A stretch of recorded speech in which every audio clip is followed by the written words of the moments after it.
ನೋಡಿ ಇದೆ ಅವ್ರ ದಾವಡಿ SF ಲಾಫ್ಟ್ ಅಂತ. ಹೀಗಿದೆ ನೋಡಿ ಅವ್ರ ದಾವಡಿ. ಗೈಸ್ ಸೀರೆ B-Time ಇಂದ SF ಲಾಫ್ಟ್ ಎವ್ರಿ ವರ್ಷ ಬಿಟ್ಟಿರೋದು. ನಯನ್ ಹೇಗಿದ್ದೀರಾ? ಇವ್ರದ್ದು ಜಾಕಿ ಅಕ್ಕಿ ಎಲ್ಲ ಹೀರೋ ನೋಡ್ಕೊಳ್ಳೋದು. ಒಬ್ರು ಕೈನಲ್ಲಿ ಆಗಲ್ಲ ಅಕ್ಕಿ ಬಿಡಕ್ಕೆ ಈ ಶೋಕಿನಲ್ಲಿ. ಇಲ್ಲಾಂದ್ರೆ ಇಬ್ರು ಇರ್ಬೇಕು, ಇಲ್ಲಾಂದ್ರೆ 3 ಜನ ಇರ್ಬೇಕು. ಬನ್ನಿ ಬೈ ತೋರಿಸಿ ಅದು ಅಕ್ಕಿ ಯಾವ್ದು ಬಿಟ್ಟಿಲ್ಲ. 3 ವರ್ಷದಿಂದ ಬಿಟ್ಕೊಂಡು ಬರ್ತಾ ಇದ್ದೀನಿ. ಯಾವಾಗ ಬಿಟ್ರೂ ಪ್ರೈಸ್ ತಗೊಂಡ್ ಬಂದು ಕೊಡ್ತಾರೆ ಸರ್. ಯಾವ್ದಕ್ಕೆ ತೋರಿಸ್ತೀರಾ? ಅದು ರೆಗ್ಡ್ ಆಗ್ತೀರಾ ಹೌದು ಸರ್. ತೋರಿಸ್ತೀವಿ. ಎಷ್ಟು ವರ್ಷದಿಂದ ಮಾಡ್ತಿದ್ದೀರಾ ಶೋಕಿ ನೀವು? 6 ವರ್ಷದಿಂದ ಸರ್. ಸೀಲ್ ಎಷ್ಟು ವರ್ಷದಿಂದ ಬಿಟ್ಕೊಂಡು ಬರ್ತಾ ಇದ್ದೀರಾ? 2019 ಇಂದ ಬಿಡ್ತಾ ಇದ್ದೀನಿ. ಫಸ್ಟ್ ವರ್ಷನ ಒಂದು ಸಬ್ಜಾ ಬಿಟ್ರು, 6 ಅವರ್ 30 ನಿಮಿಷ ಬಿಟ್ರು ಸರ್. ಹಾರ್ಡ್ ಪ್ರೈಸ್ ತಗೊಂಡ್ ಬಂತು ಅಕ್ಕಿ. ಅವಾಗಿಂದ ಯಾವಾಗ ಬಿಟ್ರು 6 ವರ್ಷದಿಂದ ಪ್ಲೇಸ್ ತಗೊಂಡ್ ಬಂದು ಕೊಡ್ತಾ ಇದ್ದಾರೆ ಸರ್ ಅಕ್ಕಿ. ಬಟ್ ಅದು ಅಕ್ಕಿದು ಎಷ್ಟು ಇದು ಮಾಡಿದ್ರು ಅಷ್ಟು ಎಷ್ಟು ತಾರೀಫ್ ಮಾಡಿದ್ರು ಒಳ್ಳೆ ಅಕ್ಕಿನ.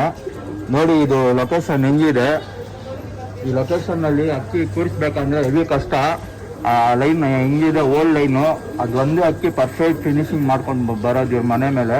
ಒಳ್ಳೆ ಹೆಸರು ತೆಕ್ಕೊಟ್ಟಿದ್ದಾರೆ ಅದಕ್ಕೆ. ಈ ವರ್ಷ 12 ಅವರ್ ಪ್ಲಸ್ ಆಡಿದೆ.